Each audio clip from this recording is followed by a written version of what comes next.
ಗುರು ಬಸವಲಿಂಗಾಯ ನಮಃ. ಜಗಜ್ಯೋತಿ ಭಕ್ತಿ ಭಂಡಾರಿ ಬಸವಣ್ಣನವರ ದಿವ್ಯಚೇತನಕ್ಕೆ ಭಕ್ತಿಯಿಂದ ಹಣೆಮಣೆದು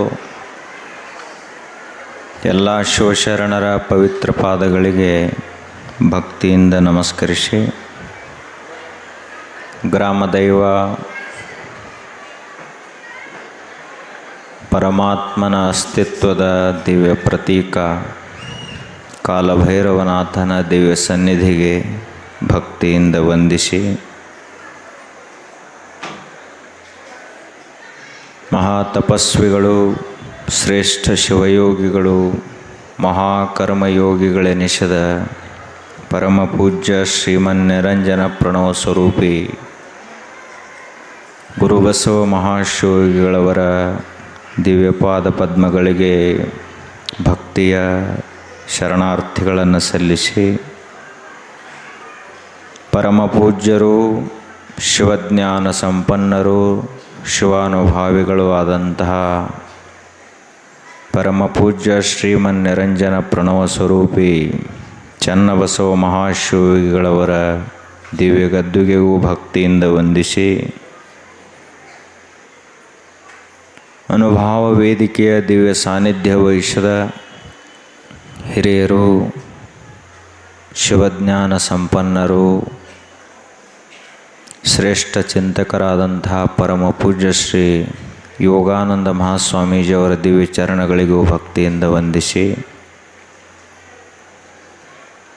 ಮಾತೃ ಹೃದಯಗಳು, ಗುರುಸೇವಾ ನಿಷ್ಠರು, ಭಾರತೀಯ ಸಂಸ್ಕೃತಿಯ ಚಿಂತಕರಾದಂತಹ ಪರಮಪೂಜ್ಯ ಶ್ರೀ ಸಿದ್ಧಪ್ರಸಾದ ಮಹಾಸ್ವಾಮೀಜಿಯವರ ಚರಣಗಳಿಗೂ ವಂದಿಸಿ, ಇಲ್ಲಿಯವರೆಗೂ ಸಂಗೀತ ಸೇವೆಯನ್ನು ಮಾಡಿರುವಂತಹ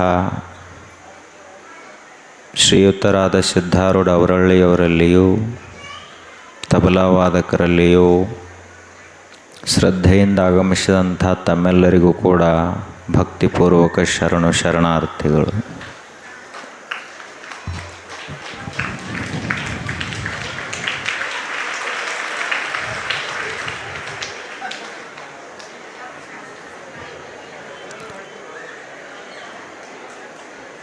ಈ ಜಗತ್ತಿನಲ್ಲಿ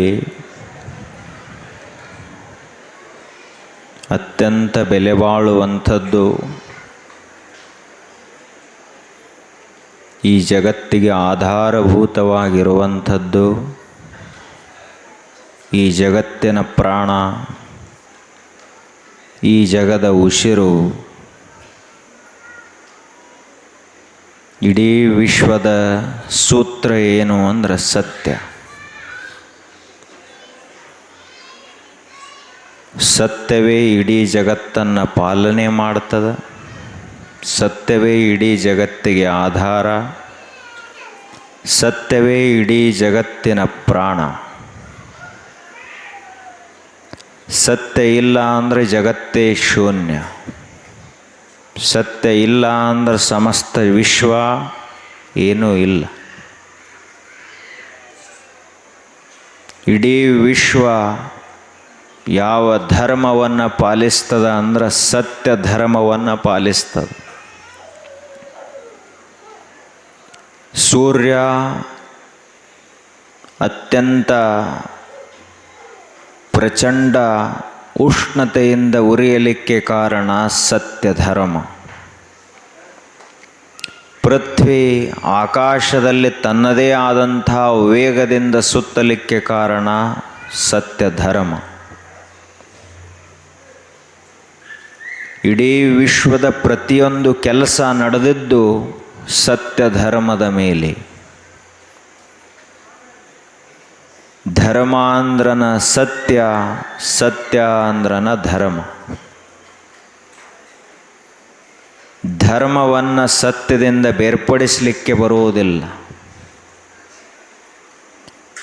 ಸತ್ಯಕ್ಕಿಂತ ಮಿಗಿಲಾದಂತಹ ಧರ್ಮವೇ ಇಲ್ಲ ಜಗತ್ತಿನಲ್ಲಿ.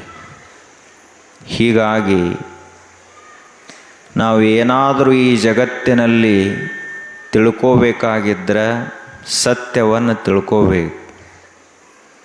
ಏನಾದರೂ ನಾವು ಈ ಜಗತ್ತಿನಲ್ಲಿ ಪೂಜಿಸುವುದಾಗಿತ್ತು ಅಂದ್ರೆ ಸತ್ಯವನ್ನು ಪೂಜಿಸಬೇಕು. ನಾವು ಈ ಜಗತ್ತಿನಲ್ಲಿ ಏನಾದರೂ ಒಂದು ದೊಡ್ಡ ಸಾಧನೆಯನ್ನು ಮಾಡುವುದಿತ್ತು ಅಂದ್ರೆ ಸತ್ಯ ಸಾಕ್ಷಾತ್ಕಾರವನ್ನು ಮಾಡಿಕೊಳ್ಳಬೇಕು.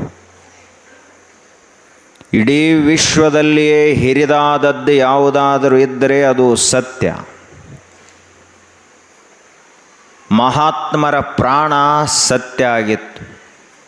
ಶಿವಶರಣರು ಯಾವ ತತ್ವಕ್ಕವರು ಶರಣಾದರು? ಅಧಿಕಾರಕ್ಕೆ ತಲೆಬಾಗಿದಂಥವರು ಶರಣರಾಗಲಿಲ್ಲ. ಅಂತಸ್ತಿಗೆ ಕೈ ಒಡ್ಡಿದಂಥವರು ಶರಣರಾಗಲಿಲ್ಲ.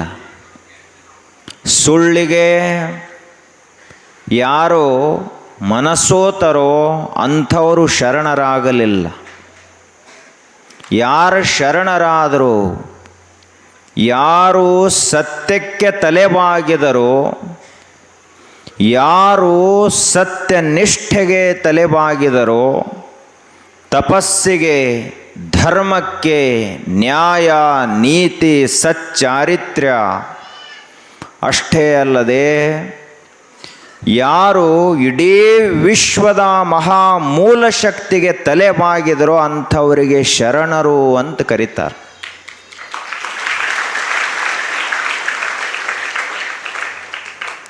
ಆದ್ದರಿಂದಲೇ ನ್ಯಾಯನಿಷ್ಠುರಿ ದಾಕ್ಷಿಣ್ಯಪರ ನಾನಲ್ಲ, ಶರಣನು ಈ ಲೋಕಕ್ಕೆ ಅಂಜೋದೇ ಇಲ್ಲ ಅಂತ ಹೇಳಿದರು ಮಹಾತ್ಮರು. ನಮ್ಮನ್ನು ಅಂಜಿಸೋರು ಯಾರಾದರೂ ಇರಬಹುದು ಜಗತ್ತಿನಲ್ಲಿ, ಆದರೆ ಶರಣರನ್ನು ಅಂಜಿಸುವಂಥವರು ಯಾರೂ ಇಲ್ಲ. ಯಾರ ಮನಸ್ಸಿನಲ್ಲಿ ಆಸೆಗಳದಾವಲ್ಲ ಅಂಥವನನ್ನು ಅಂಜಿಸ್ಬೋದು. ಯಾವ ಮನುಷ್ಯನಿಗೆ ಈ ಜಗತ್ತಿನಿಂದ ಏನಾದರೂ ಬೇಕಾಗಿರ್ತದನೋ ಅಂಥವನನ್ನು ಗುಲಾಮನನ್ನಾಗಿ ಮಾಡ್ಕೋಬಹುದು. ಅವ ಬೇಕಾದಷ್ಟು ದೊಡ್ಡವನಿರಲಿ, ರಾಜನಾಗಿರಲಿ, ಮಹಾರಾಜನಾಗಿರಲಿ, ವಿದ್ಯಾವಂತನಾಗಿರಲಿ, ಪ್ರತಿಭಾವಂತನಾಗಿರಲಿ, ಶಕ್ತಿವಂತನಾಗಿರಲಿ, ಯಾರಾದರೂ ಸರಿ, ಯಾವನಿಗೆ ಏನಾದರೂ ಬೇಕು ಅಂತ ಅನ್ನಿಸ್ತದಲ್ಲ ಅಂಥವನನ್ನು ನಾವು ದಾಸನನ್ನಾಗಿ ಮಾಡ್ಕೋಬಹುದು. ಆದ್ರೆ ಯಾರಿಗೆ ಏನೇನೋ ಬೇಡವಾಗ್ತದನೋ ಅಂಥವನು ಜಗತ್ತಿಗೆ ಒಡೆಯನಾಗ್ತಾನೆ ಹೊರತು ಗುಲಾಮನಾಗುವುದಿಲ್ಲ. ಈ ವಿಶ್ವದಲ್ಲಿ ಗುಲಾಮರಾಗವ್ರು ಯಾರು? ಯಾರಿಗೆ ಬೇಕನ್ನಿಸ್ತದಲ್ಲ ಅಂಥವ್ರು ಕೈ ಒಡ್ಡುತ್ತಾರೆ. ಯಾರಿಗೆ ಈ ವಿಶ್ವದಿಂದ ಏನೂ ಬೇಡ, ನನಗೆ ಏನು ಬೇಕು ಅಂತ ಕೇಳಿದ್ರೆ ಬೇಕು ಅನ್ನುವಂತಹ ಭಾವನೆ ಹೋದ ಬಳಿಕ ಏನು ಉಳಿತದಲ್ಲ ಆ ಸ್ಥಿತಿ ಬೇಕು ಅಂತ ಮಹಾತ್ಮರು ಹೇಳ್ತಾರೆ. ಹೀಗಾಗಿ ಶರಣರು ಅಂದ್ರೆ ಸಾಮಾನ್ಯ ಪದ ಅಲ್ಲಿದು. ಶರಣ ಅನ್ನುವಂಥದ್ದು ಯಾರಿಗೆ ಶರಣಾಗುವುದು? ನಾವೇನು ತಿಳ್ಕೊತೀವಿ, ಶ್ರೀಮಂತರಾದೀವಿ ಅಂದ್ರೆ ನಮ್ಮ ಮುಂದೆ ಎಲ್ಲರೂ ಬಂದು ಕೈ ಒಡ್ತಾರೆ, ನಾವು ದೊಡ್ಡವರಾದೀವಿ, ಇವರೆಲ್ಲ ಸಣ್ಣವರಾದರು ಅಂತ ತಿಳ್ಕೊತಾರೆ ಶ್ರೀಮಂತರು. ಅಧಿಕಾರಿಗಳು, ದೊಡ್ಡ ದೊಡ್ಡ ಅಧಿಕಾರದಲ್ಲಿದ್ದಂಥವ್ರು ಏನು ತಿಳ್ಕೊತಾರಂದ್ರೆ ಬಡವರಾಗಲಿ, ಅನಾಥರು, ರೋಗಿಗಳು, ದುರ್ಬಲರಾದಂಥವರೆಲ್ಲರೂ ನಮ್ಮ ಕೈ ಕೆಳಗೆ ದುಡಿಬೇಕಾಗ್ತದ, ನಾವು ಮಾಲಕರು, ನಾವು ಸಶಕ್ತರು, ನಮ್ಮ ಮುಂದೆ ಇವರು ತಲೆ ಬಗ್ಗಿಸಲೇಬೇಕು ಅಂತ ಅವರು ತಿಳ್ಕೊತಾರೆ. ಆದರೆ ವಾಸ್ತವಿಕವಾಗಿ ವಿಚಾರ ಮಾಡಿ ನೋಡಿದ್ರೆ ಇವನೇ ಅಧಿಕಾರಕ್ಕೆ ತಲೆಬಾಗಿರ್ತಾನೆ ಹೊರತು ಇವನ ಕೈಯೊಳಗೆ ಯಾರೂ ಇರುವುದಿಲ್ಲ. ಇವ ಮೊದಲ ಅಧಿಕಾರಕ್ಕೆ ಶರಣಾಗಿರ್ತಾನೆ, ಇವ ಮೊದಲ ರೊಕ್ಕಕ್ಕೆ ತಲೆಬಾಗಿರ್ತಾನೆ. ಆದರೆ ಈ ವಿಶ್ವದಲ್ಲಿ ಸತ್ಯಕ್ಕೆ ಮಾತ್ರ ತಲೆಬಾಗಬೇಕೇ ಹೊರತು ಕ್ಷುಲ್ಲಕ ಪದಾರ್ಥಗಳಿಗೆ, ಜಗತ್ತಿನ ವಿಷಯಗಳಿಗೆ ತಲೆಬಾಗಬಾರದು. ಒಬ್ಬ ಸುಳ್ಳು ಹೇಳುವಂಥ ಮನುಷ್ಯ ಇರ್ತಾನಂದ್ರೆ ಬೇಕಾದಂಥ ದೊಡ್ಡ ಸ್ಥಾನದಲ್ಲಿರಲಿ ಅವನಿಗೆಂದೂ ತಲೆಬಾಗಲಾಕ ಹೋಗಬಾರ್ದು. ಸ್ಥಾನ ಬೇಕಾದಷ್ಟು ದೊಡ್ಡದಿರಲಿ, ಮ್ಯಾಲ ಕುಂತಂಥ ವ್ಯಕ್ತಿ ಹೆಂಗದಾನ ಅನ್ನೋದು ಬಹಳ ಮುಖ್ಯ ಅದ. ಮ್ಯಾಲ ಕುಂತಂಥ ವ್ಯಕ್ತಿ ಕಪಟಿದ್ದ ಅಂದ್ರೆ ಆ ಸ್ಥಾನಕ್ಕೂ ಕಳಂಕ, ಅವನಿಂದ ಬರುವಂಥ ನಿರ್ಣಯಗಳು ಕೂಡ ದೂಷಿತವಾಗಿರ್ತಾವ, ಕಲಂಕಿತವಾಗಿರ್ತಾವ. ಹೀಗಾಗಿ ಅಂತಹ ವ್ಯಕ್ತಿಗೆ ತಲೆಬಾಗುವುದು ಕೂಡ ಒಂದು ರೀತಿಯಾಗಿ ಅಧರ್ಮವೇ ಅಂತ ಹೇಳ್ತಾರೆ. ಯಾರಿಗೆ ತಲೆಬಾಗಬೇಕು? ನಾವೆಲ್ಲ ಒಂದಲ್ಲ ಒಂದು ರೀತಿಯಿಂದ ಕೈ ಒಡ್ಕೋತ ಹೋದವರೇ ಅದೀವಿ, ತಲೆಬಾಗ್ತಾ ಹೋದವರೇ ಅದೀವಿ. ಸಾಮಾನ್ಯ ವ್ಯಾವಹಾರಿಕವಾಗಿ ನೋಡಿದ್ರೆ ಅಳಿಯ ದೇವರು ಯಾರ ಮುಂದೆ ಕೈ ಒಡ್ತಾರ? ಮಾವನ ಮುಂದೆ ಹೋಗಿ ವರದಕ್ಷಿಣ ಕೊಡುವಂತ ಕೈ ಒಡ್ತಾನೆ. ಎಷ್ಟು ಸಣ್ಣವಾದ ನಾನಾ ನಿನಗೆ ಕೊಡ್ತನೋ ಅಂತ ಹೇಳುವುದೆಲ್ಲಿ, ಇವನೇ ಅವ್ರ ಕಡೆಯಿಂದ ತಗೊಳ್ಳೋದೆಲ್ಲಿ? ಅದಕ್ಕೆ ಈ ವಿಶ್ವದಲ್ಲಿ ಯಾರು ದೊಡ್ಡವರು ಅಂತ ಕೇಳಿದ್ರೆ ಶಿವಶರಣರೇ ದೊಡ್ಡವರೇ ಹೊರತು ನಾವು ಸಾಮಾನ್ಯರು ದೊಡ್ಡವರಲ್ಲ.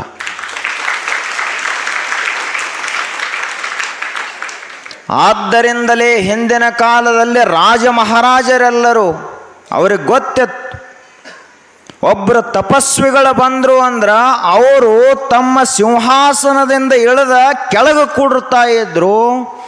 ರಾಜ ಸಿಂಹಾಸನದ ಮ್ಯಾಲ ತಪಸ್ವಿಗಳನ್ನು, ಗುರುಗಳನ್ನು, ಮಹಾತ್ಮರನ್ನು ಕೂಡ್ರಿಸಿ ಪಾದ ಪೂಜೆಯನ್ನು ಮಾಡಿ ಆ ಬಳಿಕ ಗುರುಗಳು ಏನು ಆದೇಶವನ್ನು ಮಾಡ್ತಾರ ಹಂಗೆ ರಾಜ್ಯಭಾರವನ್ನು ಮಾಡ್ತಾ ಇದ್ರು. ಆದ್ದರಿಂದಲೇ ಹಿಂದಿನ ಕಾಲದಲ್ಲಿ ಧರ್ಮ ನೆಲೆಸಿತ್ತು. ಯಾಕೆ ಅಂದರೆ ಗುರುಗಳು ಕೂಡ ಅಷ್ಟು ತಪಸ್ವಿಗಳಾಗಿದ್ದರು, ರಾಜರಿಗೂ ಕೂಡ ಧರ್ಮದ ಪ್ರಜ್ಞೆ ಇತ್ತು. ಈಗಿನ ಕಾಲಕ್ಕೆ ಏನದ? ನಾವು ಯಾರಾದರೂ ಅಂಥ ಭಯಭಕ್ತಿ ನಮ್ಮಲ್ಲಿ ಅದ ಏನು? ಸ್ವಲ್ಪ ಸ್ಥಾನಮಾನ ಸಿಕ್ಕರೆ ಮುಗದ ಹೋಯ್ತನ ಎಲ್ಲರಿಗಿಂತ ದೊಡ್ಡವ ಅಂತ ತಿಳ್ಕೊಂಡು ಬಿಡುತ್ತಾನೆ. ಯಾರ ಮನಸ್ಸಿನಲ್ಲಿ ಆಸೆ ಅನ್ನುವಂಥದ್ದು ಅದನೋ ಅವ ಯಾವ ಕಾಲಕ್ಕೂ ದೊಡ್ಡವನಲ್ಲ ಜಗತ್ತಿನಲ್ಲಿ. ಯಾವತ್ತಿದ್ದರೂ ಆಸೆಗೆ ದಾಸನಾದಂಥವನು ಜಗತ್ತಿನಲ್ಲಿ ದಾಸನೇ ಹೊರತು ಎಂದಿಗೂ ಮಾಲಕಲ್ಲ. ಭಿಕ್ಷಾ ಬೇಡ್ಕೋತ ಹೋಗವೆಂದರೆ ದೊಡ್ಡವಕ್ಕನೇನು ಜಗತ್ತಿನಲ್ಲಿ? ಯಾರಿಗೆ ಭಿಕ್ಷಾ ಬೇಡ್ತಾನೆವ? ಯಾವುದಕ್ಕಾಗಿ ಭಿಕ್ಷೆಯನ್ನು ಬೇಡ್ತಾನ? ನಾವು ತಿಳ್ಕೊಂಡದೀವಿ ನಾವು ಯಾರೂ ಭಿಕ್ಷುಕರಲ್ಲ ಅಂತ. ನಮ್ಮ ಭಿಕ್ಷಾ ಪಾತ್ರೆ ಹೊರಗಿಲ್ಲ, ನಮ್ಮ ಮನಸ್ಸಿನ ಒಳಗಡೆನೇ ಅದ. ಗುಡಿಗೆ ಹೋಗಿ ಏನು ಬೇಡ್ಕೊಂಬರ್ತೀವಿ ನಾವೆಲ್ಲರೂ? ಗುಡಿಗೆ ಹೋಗ್ತೀವಲ್ಲ, ಪೂಜೆ ಮಾಡ್ತೀವಿ, ಮಾಡಿ ಒಂದು ತೆಂಗಿನಕಾಯಿ ಒಡೆದು ಅದು 5 ರೂಪಾಯೋ 10 ರೂಪಾಯಿ ತೆಂಗಿನಕಾಯಿ, ಒಳಗೆ ನೀರು ಚಲೋ ಇರ್ತಾವೋ ಇಲ್ಲೋ ಅಂತ ಗೊತ್ತಿಲ್ಲ. ಅಂಥ ತೆಂಗಿನಕಾಯಿ ಒಂದು ತೆಂಗಿನಕಾಯಿ ಒಡೆದು ದೇವರಿಗೆ ಬೇಡ್ಕೋತಾನೆ. ಬರುವಂಥ MLA ಎಲೆಕ್ಷನ್ದೊಳಗೆ ನಾನಾ ಆರಿಸಿ ಬರಂಗಾಗಲಿ. ಒಂದು ತೆಂಗಿನಕಾಯಿ ಸಲುವಾಗಿ ದೇವರಿನ್ನ 1,00,000 ಜನರ ಮತ ಪರಿವರ್ತನೆ ಮಾಡಬೇಕವ.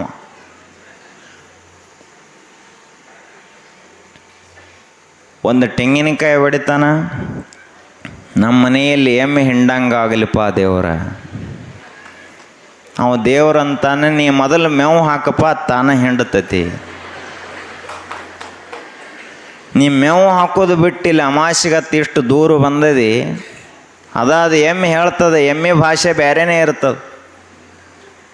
ನೀವು ಹಿಂಡ್ಲಕ್ಕೆ ಹೋಗ್ರಿ, ಮೇವು ಹಾಕ್ಲಾರ್ದ ಒದ್ದು ಬಿಡ್ತೈತಿ. ಅದು ಹೇಳ್ತತಿ, ಅದು ನನಗೆ ಹಿಂಡಿ ಹಾಕಪ್ಪ, ಚಲೋ ರೀತಿ ಮುಸ್ರಿ ಹಾಕು, ವ್ಯವಸ್ಥೆ ಮಾಡು, ಮೇಯಿಸ್ಕೊಂಡು ಬಾ, ದಿನಂಪ್ರತಿ 1 ಸಾರಿ ಮೈ ತೊಳಿ,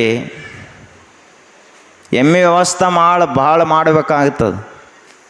ಇಷ್ಟೆಲ್ಲ ಹೇಳ್ತದೆ, ಇವೇನು ಕೇಳಂಗಿಲ್ಲ. ಗುಡಿಗೆ ಹೊಕ್ಕಾನ, ಹೋಗಿ ಕೇಳ್ತಾನಲ್ಲಿ ಏನಂತ ಹೇಳಿ, ನಮ್ಮ ಎಮ್ಮೆ ಹಿಂಡುವಲ್ದಾಗದ, ಏನು ಮಾಡಬೇಕು? ಬಂದ ಭೈರಪ್ಪ ಮುತ್ಯಾಗ ಕೌಲು ಹಚ್ಚಿದೆವು. ಅವು ಭೈರಪ್ಪ ಮುತ್ಯ ಅಂದು ಎಟ್ಟು ಮಳ್ಳದಿವು ಇಟ್ಟು ಸಣ್ಣ ವಿಷಯಕ್ಕೆ ಸಹಿತ ನನ್ನ ಕಡೆ ಬರೋದೇನಂದ ಎಮ್ಮೆನ ಹೇಳ್ತತೋ ನಿನಗ ಎಮ್ಮೆ ಅಂತೇಳಿ ಹೋಗಿ ಸ್ವಲ್ಪ ನಿತ್ತ ಬಳಕ ಹೇಳ್ತದ ನನ್ನ ವ್ಯವಸ್ಥೆ ಮಾಡುವಂಥದ್ದು ಹೇಳತ್ತೈತಿ ನೀರೇ ತಿಳ್ಕೋವಲ್ಲಿ. ಹೊಲ ಹೇಳ್ತದ ಹೊಲದಾಗ ದುಡದ ಬಳಕ ಪಗಾರ ಕೊಡ್ಲಿಲ್ಲ ಅಂದ್ರೆ ನನ್ನ ಕಡೆ ಬಾ ಅಂತ ಭೈರಪ್ಪ ಮುತ್ಯ ಹೇಳ್ತಾನ. ನಾವು ದುಡಿಲಾರ್ದ ಪಗಾರ ತಗೊಳಕ್ ನಾವು ಅವನ ಕಡೆ ಹೊಂಟಿದೀವಿ. ಕಾಲ ಭೈರವ ಅಂತಂದ್ರ ಇಡೀ ವಿಶ್ವದ ನಿಯಂತ್ರಣ ಶಕ್ತಿ ಅದು. ಅದಕ್ಕೆ ಕಾಲ ಭೈರವ ಅಂತ ಕರೀತಾರೆ. ಕಾಲ ಅಂದ್ರೇ ಇಡೀ ವಿಶ್ವ ಯಾರ ನಿಯಂತ್ರಣದಲ್ಲಿ ಅದಲ್ಲ, ಅದಕ್ಕೆ ಕಾಲ ಅಂತ ಕರೀತಾರೆ. ಕಾಲ ಅಂದ್ರೆ ನಾವು ತಿಳ್ಕೊಂಡದ್ದ ಬೇರೆ. ಪ್ರತಿ ಅಣುವಿನಿಂದ ಹಿಡಿದುಕೊಂಡು ಜಗತ್ತಿನವರೆಗೆ ಒಂದು ಸೂಕ್ಷ್ಮಾತಿ ಸೂಕ್ಷ್ಮವಾದ ಅಣುವಿನಿಂದ ಬ್ರಹ್ಮಾಂಡದವರೆಗಿನ ಸಮಸ್ತ ಪದಾರ್ಥಗಳನ್ನು ಯಾವ ಶಕ್ತಿ ತನ್ನ ನಿಯಮದಲ್ಲಿ ಇಟ್ಟುಕೊಂಡದಲ್ಲ, ಅದಕ್ಕೆ ಕಾಲ ಮಹಾಕಾಲ ಅಂತ ಕರೀತಾರೆ. ಅಂತಹ ಕಾಲ ಅದು ದೊಡ್ಡ ಶಕ್ತಿ. ಭೈರವ ಅಂದ್ರೆ ಏನು? ಇಂತಹ ಕಾಲನಿಗೂ ಯಾವನು ಮಹಾಕಾಲನೋ ಇಂತಹ ಇಡೀ ವಿಶ್ವವನ್ನೇ ನಿಯಂತ್ರಣ ಮಾಡುವ ಶಕ್ತಿಗೆ ಯಾವಾತ ಒಡೆ ಆತನೇ ಭೈರವ, ಆತನೇ ಶಿವ. ಅವನಿಗೇನಂತಾರ? ಕಾಲ ಭೈರವ ಅಂತ ಕರೀತಾರೆ. ನೀವು ತಿಳ್ಕೊಂಡರಿ ಭೈರಪ್ಪ ಮುತ್ಯ ನಮಗೆ ಕೌಲು ಕೊಟ್ಟ. ಕೌಲು ಕೊಡ್ತಾನ. ನಾವು ಸತ್ಯವಾಗಿದ್ರೆ ಕೌಲು ಕೊಟ್ಟೇ ಕೊಡ್ತಾನ. ಊರು ತುಂಬ ಎಲ್ಲ ಸುಳ್ಳು ಹೇಳ್ಕೋತ ಅಡ್ಡಾಡೋದು, ಹೋಗಿ ಅಲ್ಲಿ ಕೌಲು ಹಚ್ಚಿದ್ರೆ ದೇವರೇನು ಹೇಳ್ತಾನ? ತಮ್ಮ, ನಿನ್ನ ಮನಸ್ಸಿನಲ್ಲಿರುವಂಥ ಕೌಲ ಮೊದಲು ನೀನು ಸತ್ಯಕ್ಕೆ ಹಚ್ಚು. ಸಚ್ಚಾರಿತ್ರ್ಯ ಮೊದಲು ನಿನ್ನಲ್ಲಿ ನೆಲೆಗೊಳ್ಳಲಿ. ಆವಾಗ ನೀನು ಜಗತ್ತಿಗೆ ದಾಸನಾಗುವುದಿಲ್ಲ, ದೇವರಿಗೆ ಗುರುಗಳಿಗೆ ದಾಸನಾಗತಿ. ಆವಾಗ ದೇವರು ನಿನಗೆ ಒಳ್ಳೆಯದು ಮಾಡೇ ಮಾಡ್ತಾನ. ನಮ್ಮದೇನದ, ನಮ್ಮ ಕೈ ಕಪ್ ಹತ್ತಬಾರ್ದು, ಮಂದಿಗೆ ಮಾತ್ರ ಕಪ್ ಹಚ್ಚಬೇಕು ಅಂತ ನಾವು ಹೊಂಟಿದ್ದೀವಿ. ಏನರೆ ಮಾಡಿ ಮಂದಿಗೆ ಕೆಟ್ಟಾಗಬೇಕು, ನನಗೆ ಚಲೋ ಆಗಬೇಕು. ಅವ ದೇವರಂತಾನ ಮೊದಲು ನಿನಗ ಕೆಟ್ಟಾಗೋದು, ಆ ಬಳಿಕ ಮಂದಿಗೆ ಸ್ವಲ್ಪ ಆಗ್ತದ. ಹೀಗಾಗಿ ನಾವು ಸತ್ಯಕ್ಕೆ ಧರ್ಮಕ್ಕೆ ತಲೆಬಾಗಬೇಕು. ಜಗತ್ತಿನಲ್ಲಿ ಎಲ್ಲಕ್ಕಿಂತ ದೊಡ್ಡವರು ಯಾರದಾರ? ಆಯುಷ್ಯ ಹೆಚ್ಚಾದಷ್ಟು ದೊಡ್ಡತನ ಬರುವುದಿಲ್ಲ. ದೊಡ್ಡತನ ಬರುವುದು ಸತ್ಯ ನಿಷ್ಠೆಗೆ ಬರುವಂಥದ್ದದು ದೊಡ್ಡಸ್ತಿಕೆ. ಚಾರಿತ್ರ್ಯವನ್ನು ನಾವು ಪಾಲಿಸಬೇಕಾಗ್ತದ, ಸತ್ಯವನ್ನು ಪಾಲಿಸಬೇಕಾಗ್ತದ. ಕೊನೆಯ ಉಸಿರಿರುವವರೆಗೂ ಮನುಷ್ಯ ಸತ್ಯವನ್ನು ಒಮ್ಮೆ ಹಿಡದ ಅಂದ್ರೆ ಬಿಡಲೇ. ಆವಾಗ ಜಗತ್ತಿನಲ್ಲಿ ಎಲ್ಲರಿಗಿಂತ ಅವ ದೊಡ್ಡವನಾಗುತ್ತಾನೆ. ಅವನಕ್ಕಿಂತ ದೊಡ್ಡವರು ಯಾರೂ ಇಲ್ಲ. ಈ ಜಗತ್ತಿನಲ್ಲಿ ಕೋಟ್ಯಾಂತರ ಜನ ಶ್ರೀಮಂತರಾಗಿ ಹೋದರು, ಕೋಟ್ಯಾಂತರ ಜನ ರಾಜ ಮಹಾರಾಜರಾಗಿ ಹೋದರು, ಕೋಟ್ಯಾಂತರ ಜನ ವಿದ್ಯಾವಂತರು, ಪ್ರತಿಭಾವಂತರು, ಕವಿಗಳು, ಸಾಹಿತಿಗಳು, ಶೂರರು, ವೀರರು ಎಲ್ಲರೂ ಆಗಿ ಹೋಗ್ಯಾರ. ಯಾರ ಹೆಸರನ್ನು ಜಗತ್ತು ನೆನಪಿಟ್ಟಿಲ್ಲ. ಆದರೆ ಸತ್ಯವನ್ನು ಪರಿಪಾಲಿಸಿದಂತಹ ಭಗವಾನ್ ಬುದ್ಧನ ಹೆಸರನ್ನು ಜಗತ್ತು ಎಂದೂ ಮರೆಯಂಗಿಲ್ಲ. ಸತ್ಯವನ್ನು ಪರಿಪಾಲಿಸಿದಂತಹ ಬಸವಣ್ಣನವರ ಹೆಸರನ್ನು ಜಗತ್ತೆಂದೂ ಮರೆಯಂಗಿಲ್ಲ. ಯಾಕೆ? ಅವರು ಸತ್ಯವನ್ನು ಪಾಲಿಸಿದರೆ ಹೊರತು ಸುಳ್ಳಿನ ಉಪಾಸಕರಾಗಲಿಲ್ಲ. ನಾವು ಇದನ್ನೆಲ್ಲ ಕಲ್ಕೋಬೇಕು. ಇಡೀ ವಿಶ್ವದಲ್ಲಿ ಅತ್ಯಂತ ದೊಡ್ಡ ಸಾಧನೆ ಯಾವುದು ಅಂದ್ರೆ ಸತ್ಯವನ್ನು ಪೂಜಿಸುವುದು, ಸತ್ಯವನ್ನು ಪಾಲಿಸುವುದು. ಆದರೆ ನಮಗಿದು ರೂಢಿ ಇಲ್ಲ. ನಮ್ಮ ರೂಢಿ ಏನದ ಅಂದ್ರೆ ಸುಳ್ಳು ಭಾಳ ಸರಳ ಹೇಳಕ್ಕೆ ಕಲ್ತು ಬಿಟ್ಟಿದ್ದೀವಿ ಎಲ್ಲರೂ. ಮೊಟ್ಟ ಮೊದಲು ಕಲಿಯಬೇಕಾದ ಸಂಸ್ಕಾರವೇ, ಮಕ್ಕಳಿಗೆ ಕಲಿಸಬೇಕಾದ ಸಂಸ್ಕಾರವೇ ಸತ್ಯವನ್ನು ಮಾತನಾಡುವುದು. ಇದನ್ನು ಕಲಿಸ್ಬೇಕು. ಅದನ್ನು ಒಂದು ಬಿಟ್ಟು ಎಲ್ಲ ಕಲಿಸ್ಕೋತು ಆದ್ರೆ ಅಡಿಪಾಯ ಹಾಕಲಾರ್ದ ಪಾಯ ಹಾಕಲಾರ್ದ ಮನೆ ಕಟ್ಟರೆ ಹೆಂಗೆ ಯಾವಾಗ ಬೀಳ್ತತಿ ಹೇಳಕ್ಕೆ ಬರೋದಿಲ್ಲ. ಹಂಗೆ ಸತ್ಯ ಒಂದನ್ನು ಬಿಟ್ಟು ಏನು ಕಲಿಸಿದ್ರು ಸಂಸ್ಕಾರನೇ ಅಲ್ಲದು. ಇಂತಹ ಸತ್ಯ ಸಾಕ್ಷಾತ್ಕಾರಕ್ಕೆ ಮೂಲ ಆಧಾರಭೂತವಾಗಿರುವಂಥದ್ದು ಸತ್ಯನಿಷ್ಠೆ. ನಮ್ಮಲ್ಲಿ ಅದು ಬೇಕು. ಮಹಾತ್ಮರೆಲ್ಲರೂ ಏನು ಪ್ರೀತಿಸಿದರು? ಅವರು ರೊಕ್ಕ ರೂಪಾಯಿಗಳನ್ನು ಪ್ರೀತಿಸಲೇ ಇಲ್ಲ, ಅಧಿಕಾರ ಅಂತಸ್ತುಗಳನ್ನು ಪ್ರೀತಿಸಲಿಲ್ಲ. ಅದಕ್ಕೆ ಬಸವಣ್ಣವ್ರು ಹೇಳಿದರು, ಶರಣರು ಹೆಂಗಿರ್ತಾರ? ಮನೆ ನೋಡ ಬಡವರು, ಮನ ನೋಡ ಘನ ಮನ ಸಂಪನ್ನರು. ನಿಮ್ಮ ಶರಣರು ಕರುಳಿಲ್ಲದ ಕಲಿಗಳು ಅಂತ ಹೇಳಿದರು. ಮನೆ ನೋಡಿದ್ರೆ ಮಹಾತ್ಮರು ಬಹಳ ಸಣ್ಣ ಸಣ್ಣ ಅದಾವ, ಗುಡಿಸಲಿನಲ್ಲಿ ಅದಾರ. ಆದರೆ ಅವರ ಮನಸ್ಸನ್ನು ನೋಡಿದರೆ ಮಾತ್ರ ಅವರಷ್ಟು ದೊಡ್ಡವರೇ ಯಾರೂ ಇಲ್ಲ, ಅಷ್ಟು ದೊಡ್ಡವರದಾರ.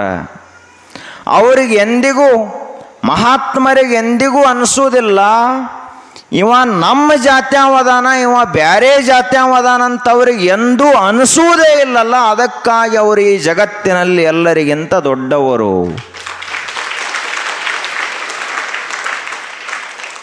ನಮ್ಮ ದೃಷ್ಟಿ ಎಷ್ಟು ಸಣ್ಣ ಅದಾವು, ಮನಸ್ಸು ಎಷ್ಟು ಸಣ್ಣದದ. ಮನೆ ಬಹಳ ದೊಡ್ಡ ಅದಾವು, ಆದರೆ ಮನಸ್ಸು ಬಹಳ ಸಣ್ಣದಾಗ್ಯದ. ಮನುಷ್ಯರನ್ನೇ ನಾವು ಮನುಷ್ಯರು ಅಂತ ನೋಡುವುದು ಕಲ್ತಿಲ್ಲ ಅಂದ ಬಳಿಕ ಇನ್ನು ನಮಗೆ ಯಾವಾಗ ದೇವರ ದರ್ಶನ ಆಗುವುದು? ಮನುಷ್ಯರಲ್ಲಿನ ಎಷ್ಟು ಪ್ರಕಾರ ಮಾಡಿಟ್ಟಿದ್ದೀವಿ ನಾವು. ಇವ ಕಲ್ತವ, ಇವ ಕಲಿಲಾರ್ದವ, ಇವ ಶ್ರೀಮಂತ, ಇವ ಬಡವ,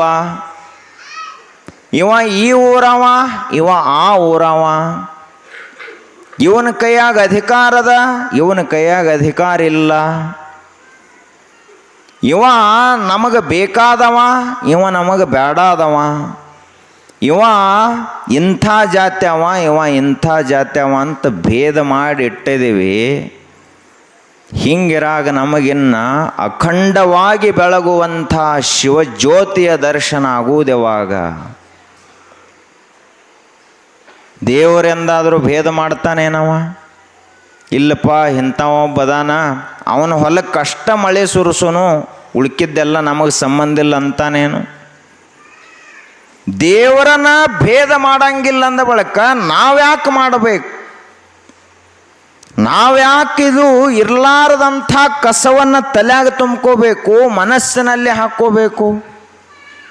ದೇವರ ಸೃಷ್ಟಿಯಲ್ಲಿ ಜಾತಿ ವ್ಯವಸ್ಥೆಯೇ ಇಲ್ಲ. ದೇವರು ಸೃಷ್ಟಿ ಮಾಡಿದ್ದು ಅಖಂಡವಾಗಿ ಸೃಷ್ಟಿ ಮಾಡಿದ. ಇಡೀ ಜಗತ್ತೆಲ್ಲ ಬದುಕಲಿ ಅಂತ ಮಳೆಯನ್ನು ಸುರಿಸ್ತಾನ. ಇಡೀ ಜಗತ್ತೆಲ್ಲ ಆರಾಮವಾಗಿ ಉಂಡೊಟ್ಟು ಸುಖವಾಗಿರಲಿ ಅಂತ ಬೆಳೆಗಳನ್ನು ಬೆಳೆಸ್ತಾನ.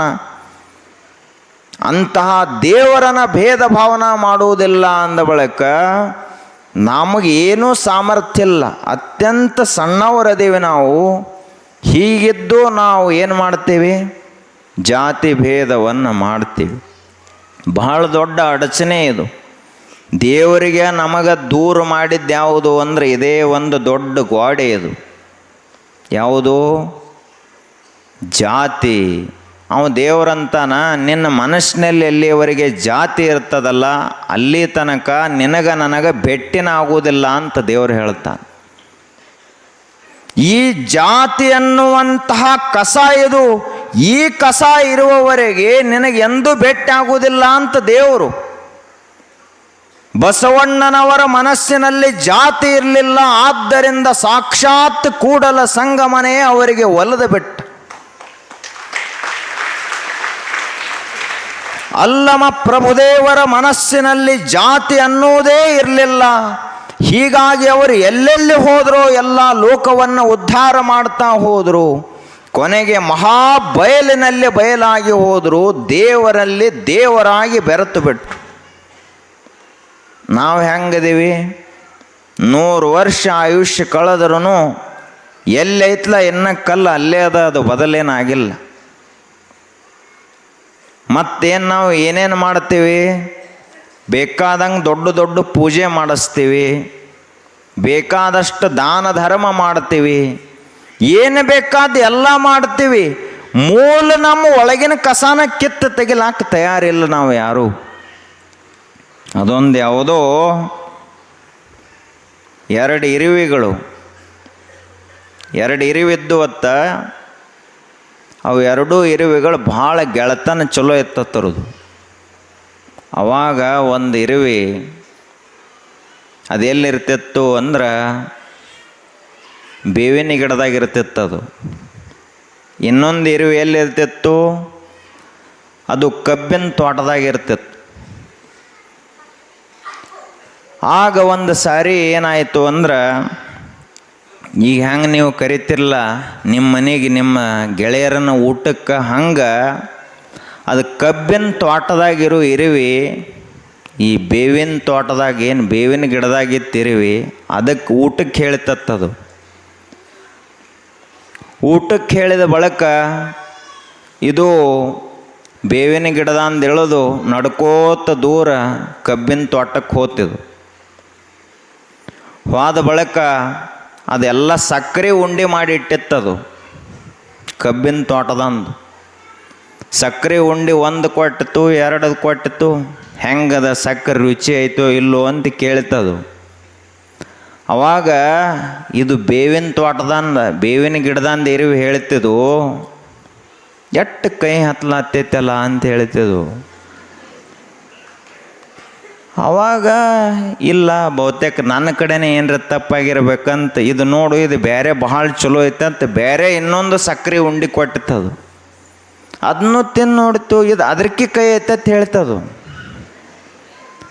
ಅವಾಗ ನೋಡುನು ನಿನ್ನ ಬಾಯಿ ಒಳಗನ ಏನಾದರೂ ದೋಷ ಇರಬೇಕು, ಬಾಯಿ ತೆಗೆದು ತೋರಿಸು ಅಂತ ಹೇಳ್ತದೆ ಇರುವೆ. ಇದು ಬಾಯಿ ತೆಗೆದು ತೋರಿಸಿತು. ಬಾಯಾಗ ಏನು ಇಟ್ಕೊಂಡದೆ ಅಂತ ಕೇಳಿತು. ಏನಿಲ್ಲ, ಮನ್ಯಾಗ ನನ್ನ ಹೆಂಡತಿ ದಾರಿ ಬುತ್ತಿರಲಿ ಅಂತ ಬೇವಿನ ಉಂಡೆ ಮಾಡಿ ಬಾಯಾಗಿಟ್ಟು ಕಳಿಸ್ಯಾಳ.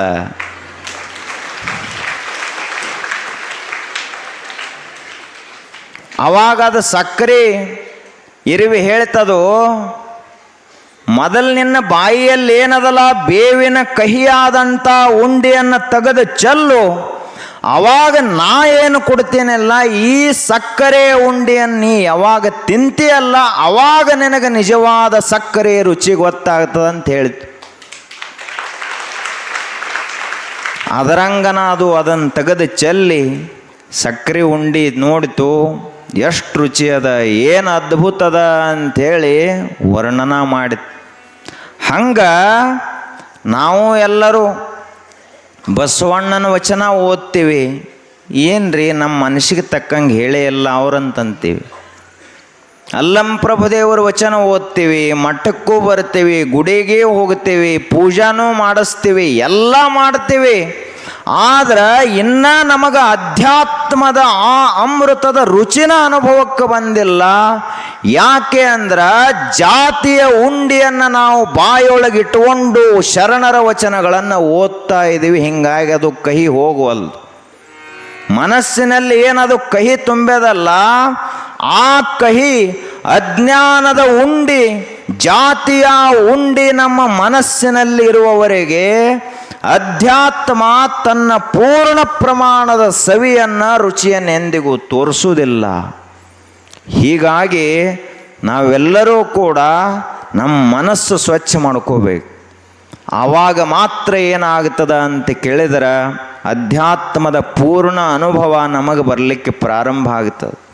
ಅಂತಹ ಒಂದು ದಿವ್ಯ ಜ್ಯೋತಿ, ವೈರಾಗ್ಯದ ನಿಧಿ ಈ ಜಗತ್ತಿನಲ್ಲಿ ಬರೇ ಗಣಮಕ್ಕಳಷ್ಟೇ ಮಹಾತ್ಮರಾಗ್ತಾರಂತಲ್ಲ, ಒಬ್ಬ ಹೆಣ್ಣು ಮಗಳು ಕೂಡ ಇಡೀ ಜಗತ್ತಿನ ಜನರೆಲ್ಲ ನಮಸ್ಕರಿಸಬೇಕು. ಅಂತಹ ಪೂಜನೀಯ ವ್ಯಕ್ತಿತ್ವ, ಆದರ್ಶಗಳಲ್ಲಿ ಪರಮ ಆದರ್ಶ, ಗುಣಗಳಲ್ಲಿ ಸರ್ವಶ್ರೇಷ್ಠ ಗುಣ. ಅಷ್ಟೇ ಅಲ್ಲದೆ ಸಾಧನೆಯಲ್ಲಿಯೇ ಅದ್ವಿತೀಯ ಸಾಧನೆಯನ್ನು ಮಾಡಿದಂತಹ ಈ ಜಗತ್ತಿನ ಶಿವಶರಣರ ಸಂಕುಲಕ್ಕೆ ಬೆಳಕಾಗಿ ಬಾಳಿದಂಥವಳು ಅಕ್ಕ ಮಹಾದೇವಿಯ ದಿವ್ಯ ಚರಿತ್ರೆಯನ್ನು ನಾವೆಲ್ಲ ಕೇಳವರದೇವೆ.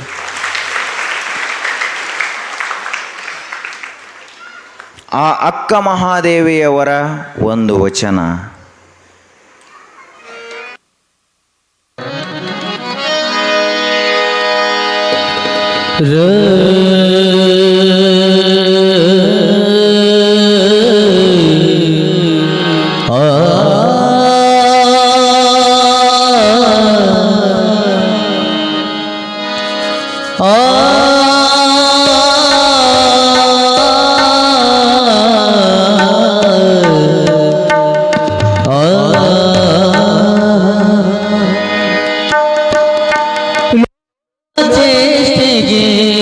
ಬೀಜವಾದಂತೆ ಲೋಕದ ಚೇಷ್ಟೆಗೆ ರವಿ ಬೀಜವಾದಂತೆ ಲೋಕದ ಚೇಷ್ಟೆಗೆ ರವಿ ಬೀಜವಾದಂತೆ ಕರಗಳ ಚೇಷ್ಟೆಗೆ ಕರಗಳ ಚೇಷ್ಟೆಗೆ ಕರಗಳ ಚೇಷ್ಟೆಗೆ ಮನವೇ ಬೀಜ ಕರಗಳ ಚೇಷ್ಟೆಗೆ ಮನವೇ ಬೀಜ ಲೋಕದ ಚೇಷ್ಟೆಗೆ ರವಿ ಬೀಜವಾದಂತೆ ಚೇಷ್ಟೆಗೆ ರವಿ ಬೀಜವಾದಂತೆ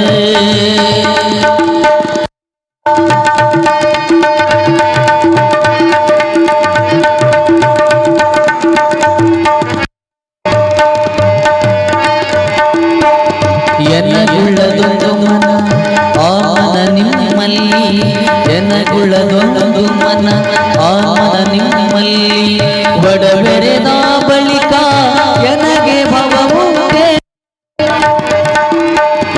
ಎನ್ನಗುಳ್ಳದೊಂದು ಮನ ಆ ಮನ ನಿಮ್ಮಲ್ಲಿ ಎನ್ನಗುಳ್ಳದೊಂದು ಮನ ಎನ್ನಗುಳ್ಳದೊಂದು ಮನ ಆ ಮನ ನಿಮ್ಮಲ್ಲಿ ಬಡಬೇರದ ಬಳಿಕ ಎನಗೆ ಭವವುಂಟೆ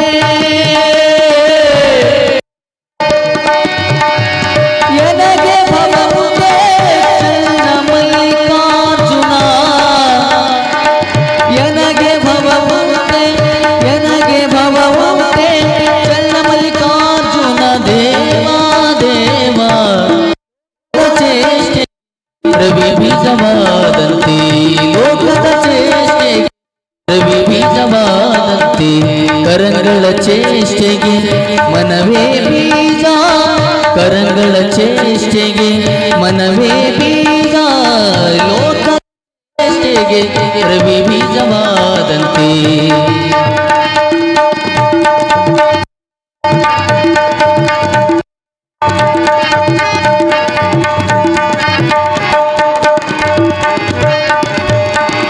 ಎನ್ನಗುಳ್ಳದೊಂದು ಮನ ಆ ಮನ ನಿಮ್ಮಲ್ಲಿ ಎನ್ನಗುಳ್ಳದು ಮನ ಎನ್ನಗುಳ್ಳದೊಂದು ಮನ ಎನ್ನಗುಳ್ಳದೊಂದು ಮನ ಆ ಮನ ನಿಮ್ಮಲ್ಲಿ ಒಡಬೆರದ ಬಳಿಕ ಎನಗೆ ಭವವುಂಟೆ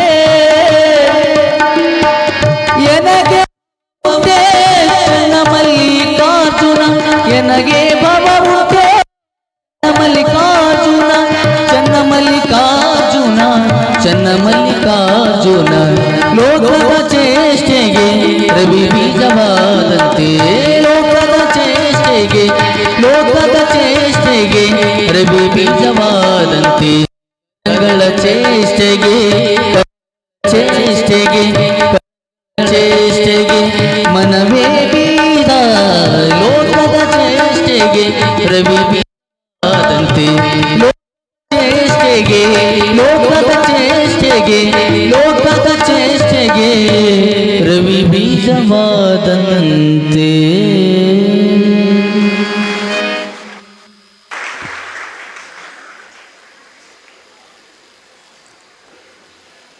ಶಿವಮೊಗ್ಗ ಜಿಲ್ಲೆ ಉಡುತಡಿಯಲ್ಲಿ ಇಬ್ಬರು ಶರಣ ದಂಪತಿಗಳಿದ್ದರು, ಓಂಕಾರಪ್ಪ ಮತ್ತು ಲಿಂಗಮ್ಮ ಅಂತ. ಬಹಳ ಸಾತ್ವಿಕರು. ಅಂಥವರ ಉದರದಿಂದ ಒಂದು ದಿವ್ಯ ಜ್ಯೋತಿ ಅವತರಿಸಿತು. ಸಾಮಾನ್ಯವಾಗಿ ಮಹಾತ್ಮರೆಲ್ಲರೂ ಲೋಕವನ್ನು ಉದ್ಧರಿಸುವುದಕ್ಕಾಗಿ ಅವತರಿಸಿದಂಥವರು. ಮರುಗದ ಗಿಡ ಹುಟ್ಟುತ್ತಲೇ ಪರಿಮಳ.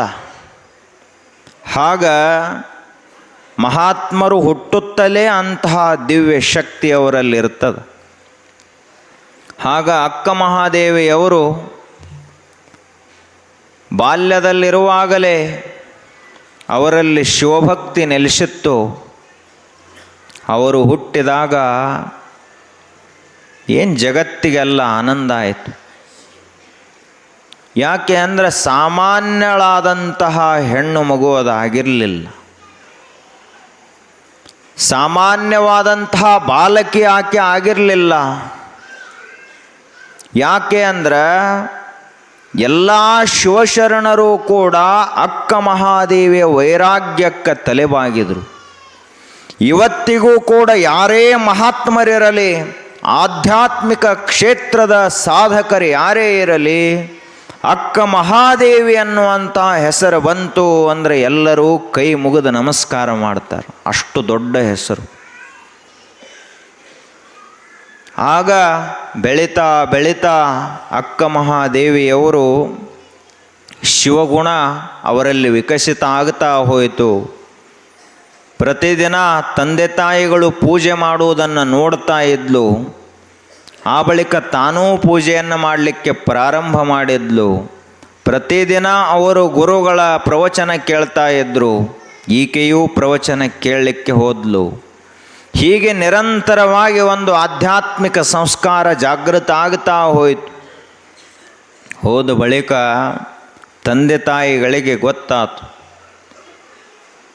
ಈಕೆಯಲ್ಲಿ ಇಷ್ಟು ಪ್ರಖರವಾಗಿ ಅಧ್ಯಾತ್ಮದ ಸಂಸ್ಕಾರದ ಅಂದ ಬಳಿಕ ಈಕೆ ಇಂದಿಲ್ಲ ನಾಳೆ ಮಹಾತ್ಮ ಆಗತಾಳಂತ ಅವರಿಗೆ ಅನಿಸ್ತು. ಯಾಕೆ ಅಂದ್ರೆ ಹಿರಿಯರಲ್ಲಿಯೂ ಇರಲಾರದಂಥ ಸಂಸ್ಕಾರ ಸಣ್ಣ ಬಾಲಕಿಯಲ್ಲಿ ಹೆಂಗೆ ಬರಲಿಕ್ಕೆ ಸಾಧ್ಯದ? ಹಿರಿಯರಿಗೂ ಇರಲಾರದಂಥ ಆಧ್ಯಾತ್ಮಿಕ ಪ್ರಜ್ಞಾ ಇಷ್ಟು ಸಣ್ಣ ವಯಸ್ಸಿನ ಬಾಲಕಿಗೆ ಹೇಗೆ ಬರಲಿಕ್ಕೆ ಸಾಧ್ಯದ? ಆದ್ರೆ ಕ್ರಮೇಣವಾಗಿ ವಿಕಾಸ ಆಗ್ತಾ ಆಗ್ತಾ ಅಕ್ಕ ಮಹಾದೇವಿ ಬೆಳೆದು ದೊಡ್ಡವಳಾಗ್ತಾ ಹೋದ್ಲು. ಹೋದಾಗ ಆಕೆಯ ಮನಸ್ಸಿನಲ್ಲಿರುವಂಥದ್ದೇ ಬೇರೆ, ಲೋಕ ಚಿಂತಿಸುವಂಥದ್ದೇ ಬೇರೆ. ಸಾಮಾನ್ಯವಾಗಿ ಆಕೆಯ ಗೆಳತಿಯರೆಲ್ಲರೂ ಕೂಡ ಅವರಿಗೊಂದು ಕನಸು ಬೇರೆನೇ ಇತ್ತು, ಈ ಅಕ್ಕ ಮಹಾದೇವಿಗೊಂದು ಕನಸು ಬೇರೆನೇ ಇತ್ತು. ಆಧ್ಯಾತ್ಮಿಕ ವ್ಯಕ್ತಿಯ ಕನಸುಗಳು ಬೇರೆ ಇರ್ತಾವ, ಪ್ರಾಪಂಚಿಕ ವ್ಯಕ್ತಿಯ ಕನಸುಗಳು ಬೇರೆ ಇರ್ತಾವೆ. ಮಹಾತ್ಮರ ಆದರ್ಶಗಳೇ ಬೇರೆ, ಲೌಕಿಕರ ಆದರ್ಶಗಳೇ ಬೇರೆ. ಲೌಕಿಕ ಮನುಷ್ಯ ಏನು ವಿಚಾರ ಮಾಡ್ತಾನೆ? ಏನಿಲ್ಲಪ್ಪ, ನನ್ನ ಕೈಯಾಗ ರೊಕ್ಕಿಲ್ಲ, ರೊಕ್ಕ ಚಲೋ ಬಂದ್ರೆ ಸಾಕು. ಮನೆ ಇಲ್ಲ, ಒಂದು ಚಲೋ ಮನೆ ಆದ್ರೆ ಸಾಕಪ್ಪ. ಮಕ್ಕಳೆಲ್ಲ ಆದವರಿಗೆ ಮಕ್ಕಳಾದ್ರೆ ಸಂತೋಷ. ಇಷ್ಟ ನಾವು ಬಯಸೋದು. ಆದ್ರೆ ಆಧ್ಯಾತ್ಮಿಕ ವ್ಯಕ್ತಿಗಳ ಮನಸ್ಥಿತಿ ಬೇರೆ ಇರ್ತದೆ. ಹಂಗೆ ಅಕ್ಕ ಮಹಾದೇವಿ ವಿಚಾರ ಮಾಡುವ ರೀತಿನ ಬೇರೆ ಇತ್ತು ಹುಟ್ಟಿನಿಂದ. ಉಳುಕಿದ್ದ ಹೆಣ್ಮಕ್ಕಳು ವಿಚಾರ ಮಾಡುವ ರೀತಿನ ಬೇರೆ ಇತ್ತು.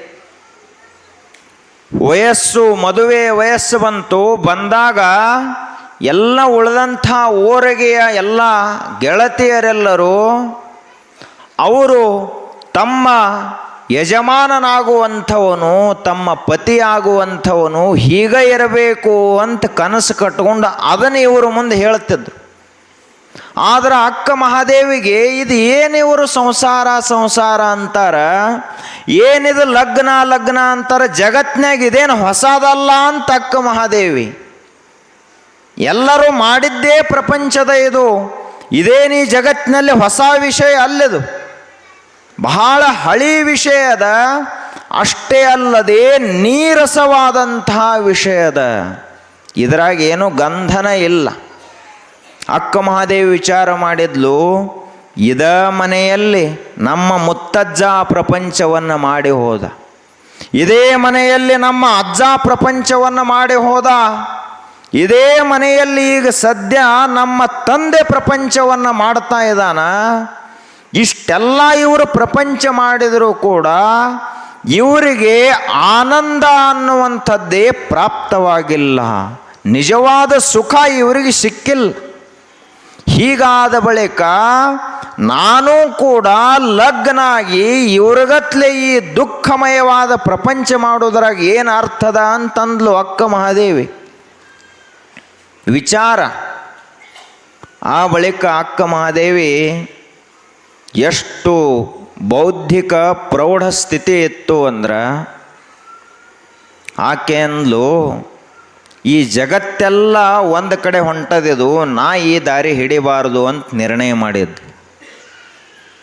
ಹಸಿವೆಯೇ ನೀನು ನಿಲ್ಲು ನಿಲ್ಲು, ತೃಷೆಯೇ ನೀನು ನಿಲ್ಲು ನಿಲ್ಲು, ನಿದ್ರೆಯೇ ನೀನು ನಿಲ್ಲು ನಿಲ್ಲು, ಕಾಮವೇ ಕ್ರೋಧವೇ ಮೋಹವೇ ಮದವೇ ಮತ್ಸರವೇ ನೀನು ನಿಲ್ಲು ನಿಲ್ಲು, ಸಚರಾಚರವೇ ನೀನು ನಿಲ್ಲು ನಿಲ್ಲು, ನಾನು ಚನ್ನಮಲ್ಲಿಕಾರ್ಜುನ ದೇವರ ಅವಸರದ ಓಲೆಯನ್ನು ಒಯ್ಯುತ್ತಲಿದ್ದೇನೆ, ಶರಣಾರ್ಥಿ ಅಂತ ಹೇಳಿದ್. ಯಾರಿಗೆ ಹೇಳಕ್ಕೆ ಸಾಧ್ಯದ ಈ ಮಾತ? ಜಗತ್ತೆಲ್ಲ ಬರೇ ಊಟಕ್ಕಾಗಿ ಬಡದಾಡಿ ಸತ್ತು ಹೋಗ್ತದೆ. ಹಸಿವೆ ನೀನು ನಿಲ್ಲು ನಿಲ್ಲು. ನಮ್ಮ ಆಯುಷ್ಯದ ಅತಿ ಹೆಚ್ಚಿನ ಪರಿಶ್ರಮ ನಾವು ಪಡುವುದು ಎದಕ್ಕೆ? ಎಲ್ಲರೂ ಮಾಡುವುದು ಹೊಟ್ಟೆಗಾಗಿ, ತುತ್ತು ಹಿಟ್ಟಿಗಾಗಿ, ತುಂಡು ಬಟ್ಟೆಗಾಗಿ. ಇಷ್ಟೆಲ್ಲ ನಾವು ಮಾಡೋದು. ಬಹಳ ಶಾಣೆ ಅದಾನಂದ್ರು ಹೊಟ್ಟೆ ಸಲುವಾಗಿ ದುಡಿತಾನ. IAS ಆಫೀಸರ್ ಅದಾನು, ಹೊಟ್ಟೆ ಸಲುವಾಗೇ ದುಡಿತಾನ ಅವನು. ಒಬ್ಬ ರೈತ ಅದಾನಂದ್ರು ಅವನು ಹೊಟ್ಟೆ ಸಲುವಾಗೇ ದುಡಿತಾನ. ಮನೆಯಲ್ಲಿರುವಂಥ ಹೆಣ್ಮಕ್ಕಳಾದರೂ ಹೊಟ್ಟೆ ಸಲುವಾಗೇ ದುಡಿತಾರ. ಇದನ್ನು ಬಿಟ್ಟು ಇವರಿಗೆ ವಿಚಾರ ಮಾಡ್ಲಿಕ್ಕೆ ಅವಕಾಶನ ಇಲ್ಲಲ್ಲ. ಅದಕ್ಕೆ ಅಕ್ಕ ಮಹಾದೇವಿ ಹೇಳಿದ್ಲು, ಹಸಿವೇ ನೀನು ನಿಲ್ಲು ನಿಲ್ಲು. ಏನಿದು? ಮುಂಜಾನೆ ಆತಂದ್ರೆ ನಾಷ್ಟ, ಮಧ್ಯಾಹ್ನಕ್ಕೆ ಊಟ, ಸಂಜೆ ಊಟ, ಮತ್ತು ಮರುದಿವಸ ಮುಂಜಾನೆ ನಾಷ್ಟ. ಸಾಯುತಕ ಇದು ಬಂದಾಗುವುದೇ ಅಲ್ಲ. ಏನೀ ಜಗತ್ತಿನಾಗ ಎಲ್ಲ ನಿಂತು ಆದರೂ ಊಟ ಮಾಡೋ ಕೆಲಸ ನಿಲ್ಲೋದಿಲ್ಲ ಜಗತ್ತಿನಲ್ಲಿ. ಅದಕ್ಕೆ ಅಕ್ಕ ಮಹಾದೇವಿ ಅಂದರು, ಬರೇ ಊಟ ಮಾಡಿ ಸಾಯುವುದಕ್ಕಾಗಿ ನಾ ಹುಟ್ಟೇನೇನು ಅಂತ ಕೇಳಿದ್ಲ ಆಕೆ. ಹಸಿವೆಯೇ ನೀನು ನಿಲ್ಲು ನಿಲ್ಲು, ಹಸಿವನ್ನು ತಡೆದು ನಿಲ್ಲಿಸಿದ್ಲು. ತೃಷೆಯೇ ನೀನು ನಿಲ್ಲು ನಿಲ್ಲು, ನೀರಡಿಕೆ ಆಗ್ತಿರ್ಬೋದು, ಆದರೆ ಶರೀರಕ್ಕಾಗ್ತದ, ನನಗಲ್ಲ ಅಂತ ತಿಳ್ಕೊಂಡು. ನಿದ್ರೆಯೇ ನೀನು ನಿಲ್ಲು ನಿಲ್ಲು. ಇದು ಭಾಳ ಕಠಿಣ ಕೆಲಸ. ನಿದ್ರೆ ತಡೆದವ್ರು ಯಾರದಾರ ಜಗತ್ತಿನಲ್ಲಿ? ಒಂದು ದಿವಸ ತಡಿಬೋದು, 2 ದಿವಸ ತಡಿಬೋದು. ಎದಕ್ಕೆ ತಡಿತಾರೆ ನಿದ್ರೆ? ನಾಟಕ ನೋಡೋ ಸಲುವಾಗಿ ನಿದ್ರೆ ತಡಿತಾರೆ ಇವರು. ಟಿವಿ ನೋಡೋ ಸಲುವಾಗಿ ನಿದ್ರೆ ತಡಿತಾರೆ. ಅಕ್ಕ ಮಹಾದೇವಿಯು ನಿದ್ರೆಯನ್ನು ತಡೆದ್ಲು. ಸಾಮಾನ್ಯ ವಿಷಯಗಳಿಗಾಗಿ ಎಲ್ಲ ದೇವ ನೋಡ್ಲಾಕ್ ಹೋಗೋ ಸಲುವಾಗಿ ನಿದ್ರೆಯನ್ನು ತಡೆದ್ಲು ಅಕ್ಕ ಮಹಾದೇವಿ. ಕಾಮವೇ ನೀನು ನಿಲ್ಲು ನಿಲ್ಲು. ಇಡೀ ಜಗತ್ತಿನ ರಾಜ ಯಾರು ಅಂದ್ರೆ ನಿಜವಾಗಿಯೂ ಕಾಮವೇ ರಾಜ.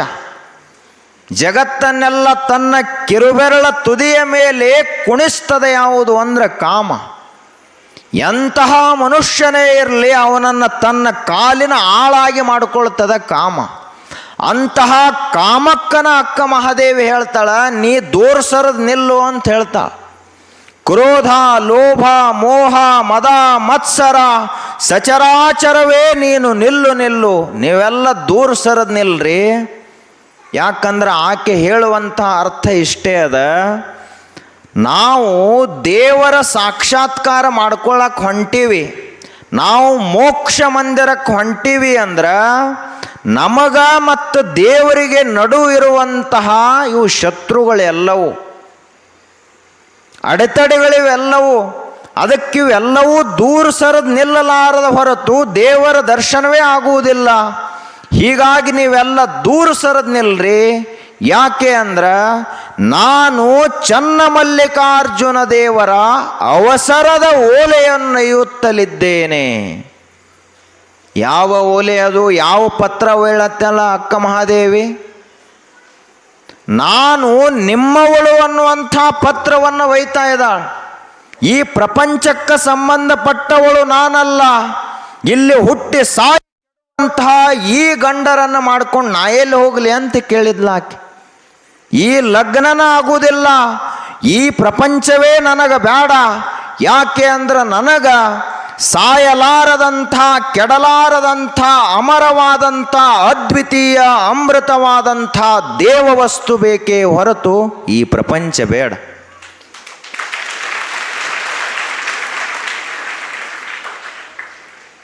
ಇಂತಹ ಅಕ್ಕ ಮಹಾದೇವಿ ಭಾಳ ನಾವು ಶೂರರು, ಧೀರರು, ಗಣಮಕ್ಕಳು ಅಂತಾರಲ್ಲ, ಹಿಂಗೆ ಒಂದು ವೇಳೆ ಈ ರೀತಿಯಾಗಿ ಮಾತಾಡಿ ತೋರಿಸ್ಲಿ ಅವರು ಕೂಡ. ಹಸಿವನ್ನು ನಿಲ್ಲಿಸಿದವ್ರು ಯಾರದಾರ? ಆದರೆ ಅಕ್ಕ ಮಹಾದೇವಿಯಲ್ಲಿ ಎಂಥ ಧೈರ್ಯದ. ಹಿಂಗೆ ಒಂದು ರಾಜ್ಯದ ರಾಜಕುಮಾರ ಅವ ಕಾಡಿನಲ್ಲಿ ಬೇಟೆಯಾಡಬೇಕು ಅಂತ ಹೋಗಿದ್ದ. ಆವಾಗ ಅಲ್ಲೊಂದು ಗುಡಿಸಲು ಕಂಡಿತು. ಗುಡಿಸಲಿನ ಮುಂದೆ ಒಬ್ಬ ಯುವತಿ ಕುಳಿತಿದ್ಲು. ರೂಪವತಿ, ಸೌಂದರ್ಯ ಇತ್ತು. ಇವ ರಾಜಕುಮಾರ ಬೇಟೆಯಾಡ್ಲಕ್ಕೆ ಹೋಗಿ ಆಕಸ್ಮಿಕವಾಗಿ ಗುಡಿಸಲಿನ ಕಡೆ ನೋಡಿದ. ರಾಜಕುಮಾರಿ ಕಂಡ್ಲು, ಅಂದ್ರೆ ಆ ಬಡ ಹೆಣ್ಣು ಮಗಳ ಕಂಡ್ಲು. ಕಂಡಾಗ ಇವ ನೋಡಿದ, ಹೋಗಿ ಕೇಳಿದ. ಇವು ರಾಜರು, ದೊಡ್ಡ ದೊಡ್ಡ ಅಧಿಕಾರಿಗಳು ಅಂದ್ರೆ ಅವರಿಗೆ ಒಟ್ಟು ಲಗ್ನ ಆಗೋದ ಒಂದು ದೊಡ್ಡ ಹವ್ಯಾಸ.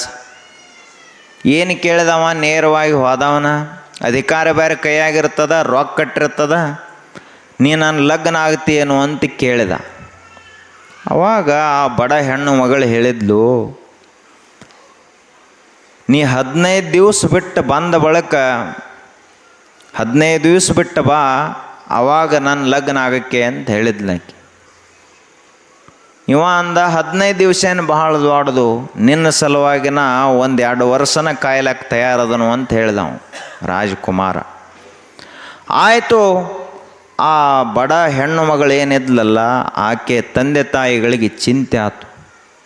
ಇವು ರಾಜರಂದ್ರೆ ಒಂದು ರೀತಿ ಮನಸ್ಸಿರಂಗಿಲ್ಲ ಇವ್ರದ್ದು. ರೊಕ್ಕ ಶ್ರೀಮಂತಿಕಿದ್ದವರು ಯಾವಾಗ ಹೆಂಗೆ ಬದಲಾಗ್ತಾರೆ ಹೇಳಕ್ಕೆ ಬರೋದಿಲ್ಲ. ಅವಾಗ ಚಿಂತೆ ಆತವರಿಗೆ, ನಮ್ಮ ಮಗಳ ಪರಿಸ್ಥಿತಿ ಏನು ಮುಂದೆ ಅಂತ ವಿಚಾರ ಮಾಡ್ಕೋತ ಕುಂತರು. ಅವಾಗ ನೀವು ಸುಮ್ಮನೆ ಏನೂ ವಿಚಾರ ಮಾಡ್ಲಕ್ಕೆ ಹೋಗಬೇಡ್ರಿ, ನಾ ಎಲ್ಲ ಸರಿಯಾಗಿ ಮಾಡ್ತೀನಿ ಅಂತ ಹೇಳಿದ್ಲ ಹೆಣ್ಮಗಳು ಯುವತಿ. ಅವ ರಾಜಕುಮಾರ ತನ್ನ ಅರಮನೆಗೆ ಹೋದ. ಹಗಲ ರಾತ್ರಿ ಅನ್ನದೇ ಆ ಯುವತಿಯದೇ ಧ್ಯಾನ. ಹಗಲ ರಾತ್ರಿ ಅನ್ನದೇ ಕಣ್ಣ ಮುಂದೆ ಬರೇ ಅದೇ ರೂಪ, ಅದೇ ಸೌಂದರ್ಯ ಬರ್ತಾ ಇತ್ತು. ಆವಾಗ 15 ದಿವಸ ಯಾವಾಗ ಆಗ್ತದ, ಯಾವಾಗ ಹೋಗಿನೋ, ಯಾವಾಗ ಲಗ್ನ ಆಗಿನೋ ಅಂತ ಅವಾಗ 15ನೇ ದಿವಸ ರಾತ್ರಿ ನಿದ್ದೆನ ಮಾಡಲಿಲ್ಲ ಅವನು. ನೀ ಎಲ್ಲ ಏನು ದೊಡ್ಡ ಹುಚ್ಚರ ಸಂತಿ ಜಗತ್ತು. ನಿಮಗೂ ಎಲ್ಲ ಲಗ್ನದ ವಯಸ್ಸು ಬಂದಾಗ ಲಗ್ನ ಏನೋ ಯಾವಾಗ ಮಾಡ್ತಾರೋ ಏನೋ, ಇವು ನಿದ್ದೆ ಮಾಡೋದಲ್ಲ, ಅವು ಹುಡುಗರು ನಿದ್ದೆ ಮಾಡೋದಿಲ್ಲ. ಏನು ಜಗತ್ತಿನಾಗ ಹೊಸದು ಏನಾಗ್ಯದ ಲಗ್ನ ಆಗಿ? ಏನಿಲ್ಲ, ಹಳೇ ಪ್ರಪಂಚದು, ಬಹಳ ಹಳೇದು. ಅವಾಗ ಮರುದಿವಸ ಮುಂಜಾನೆ ಸೂರ್ಯೋದಯ ಆಯಿತು. ಸೂರ್ಯೋದಯ ಆದ ತಕ್ಷಣ ಕುದುರೆ ಮ್ಯಾಲ ಕುಂತ ಕಾಡಿಗೆ ಹೋದವನೇ ಗುಡಿಸಲಿನ ಸಮೀಪ ಹೋದ. ಕಲ್ಲು ಬಂಡೆ ಮೇಲೆ ಒಬ್ಬ ಹೆಣ್ಮಗಳು ಕುಂತಿದ್ಲು. ಆಕಿನ ನೋಡಿ, ಇಲ್ಲಿ ಇಂತಹ ಯುವತಿಯ ಮನೆ ಎಲ್ಲದ ಅಂತ ಕೇಳಿದ. ಆ ಮನೆ ಇಲ್ಲೇ ಅದ ಅಂತ ಹೇಳಿದ್ಲ ಆಕೆ. ಆಯಿತು. ಇವ ಅಲ್ಲಿ ಗುಡಿಸಲಿನ ಮುಂದೆ ಹೋದ.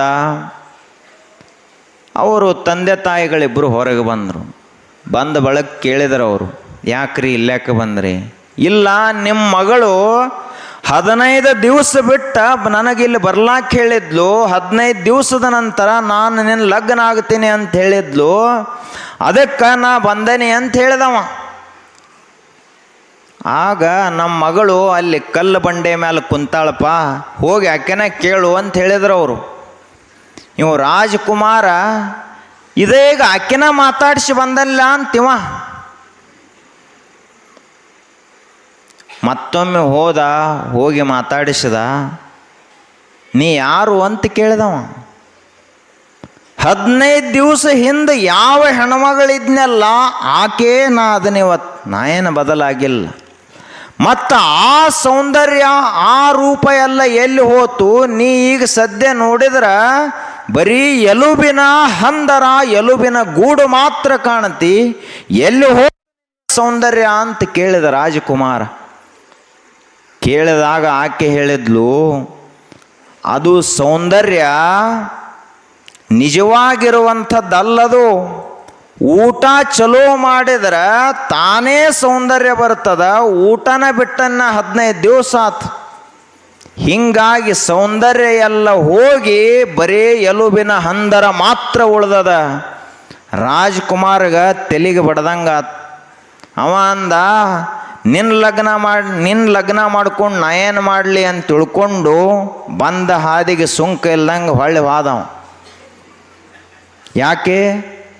ಸೌಂದರ್ಯ ಅನ್ನೋದು ನಿಜವಾಗಿಯೂ ಅನ್ನ ನೀರ ಚಲೋ ಇದ್ರ ಸೌಂದರ್ಯ. ನೀವು ಊಟನ ಹಾಕಲಿಲ್ಲ ಅಂದ್ರೆ ಇಲ್ಲೇನದ ಶರೀರದಾಗ.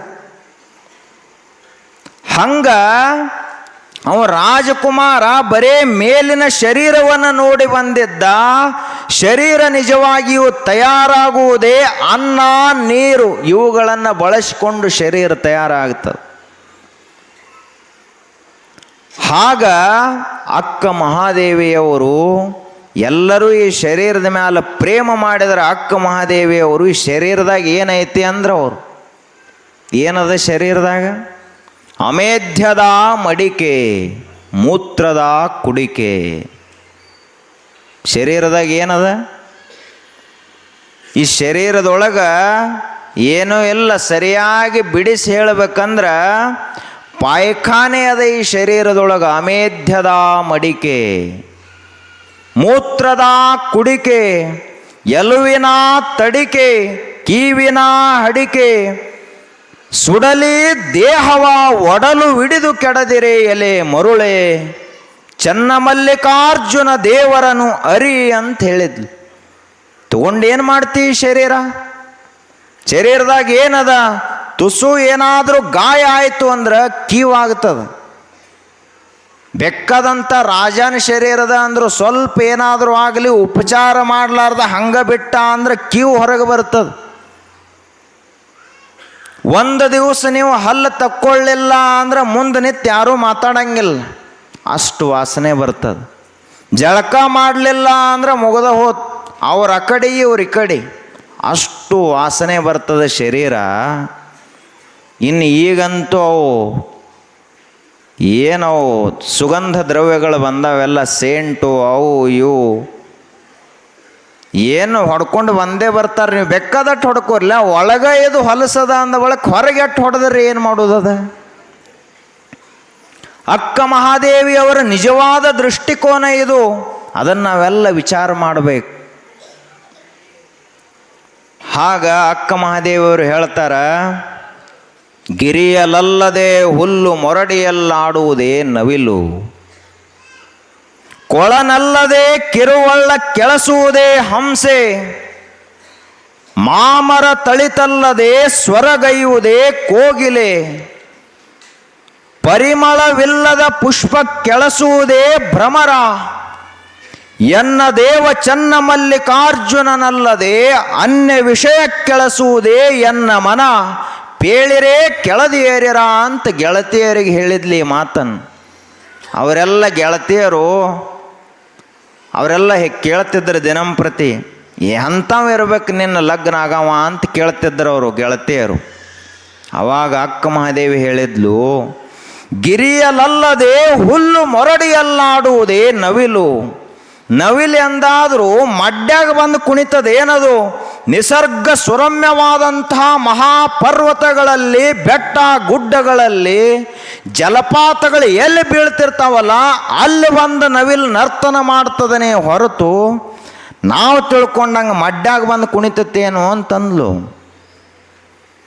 ಕೊಳನಲ್ಲದೆ ಕಿರುವಳ್ಳ ಕೆಳಸುವುದೇ ಹಂಸೆ, ಮಾನಸ ಸರೋವರದಲ್ಲಿ ಒಂದು ಹಂಸ ತೇಲ್ತದನೇ ಹೊರತು ಹಳದಾಗ ಬಂದೇನಾದರೂ ರಾಜಹಂಸ ತೇಲ್ತದೇನು? ಮಾಮರ ತಳಿತಲ್ಲದೆ ಸ್ವರಗೈಯುವುದೇ ಕೋಗಿಲೆ. ಬೇವಿನ ಚಿಗುರು ತಿಂದೆ ಅಂದಾದರೂ ಕೋಗಿಲೆ ಹಾಡ್ತದನೋ ಏನು ಮಾವಿನ ಚಿಗುರು ತಿಂದ ಸ್ವರದಲ್ಲಿ ಹಾಡ್ತದನೋ? ವಿಚಾರ ಮಾಡ್ರಿ. ಪರಿಮಳವಿಲ್ಲದ ಪುಷ್ಪ ಕೆಳಸುವುದೇ ಭ್ರಮರ. ಯಾವುದರಲ್ಲಿ ಪರಿಮಳನ ಇಲ್ಲ, ಮಕರಂದನ ಇಲ್ಲ ಅಂಥ ಹೂವಿಗೆ, ಪ್ಲಾಸ್ಟಿಕ್ ಹೂವಿಗೆ ಎಂದಾದರೂ ಒಂದು ಭ್ರಮರ, ಎಂದಾದರೂ ಒಂದು ಜೇನು ಹುಳ ಬಂದು ಅದರಲ್ಲಿನ ಮಕರಂದ ಇರ್ಲಾಕ ಬಯಸ್ತತೇನು? ಹಂಗ ಎನ್ನ ದೇವ ಚನ್ನ ಮಲ್ಲಿಕಾರ್ಜುನಂಗಲ್ಲದೆ ಅನ್ಯ ವಿಷಯ ಕೆಳಸದು ನೋಡ ಎನ್ನ ಮನ ಅಂತ ಹೇಳಿದ್ಲು. ನೀವೇನು ಹೇಳ್ತಿರಲ್ಲ, ಈ ಗಂಡ್ರನ್ನ ತಗೊಂಡೇನು ಮಾಡೋದು, ಈ ಹುಡುಗರನ್ನ ತಗೊಂಡೇನು ಮಾಡೋದು, ಇವ್ರನ್ನ ಲಗ್ನ ಆಗಿ ಏನು ಮಾಡೋದು, ಇವನ ಸಾವನ ಯಾವಾಗದ ಅಂತ ಇವಾಗ ಗೊತ್ತಿಲ್ಲ, ಇಂಥವನ ಲಗ್ನ ಆಗಿ ನಾಯಾಕ ವಿಧವ ಆಗಬೇಕು ಅಂತ ಅಕ್ಕ ಮಹಾದೇವಿ ಹೇಳಿದ್ದು. ಹಿಂಗೆ ಒಬ್ಬರೇ ಹೆಣ್ಮಕ್ಳು ವಿಚಾರ ಮಾಡ್ಯಾರೇನು? ಅಕ್ಕ ಮಹಾದೇವಿ ಆಗಿ ಹೋಗಿ 900 ವರ್ಷ ಆತು. ನೀವು ಅದಿರಿ, ನೀವೆಲ್ಲ ಹೆಣ್ಮಕ್ಕಳೇ.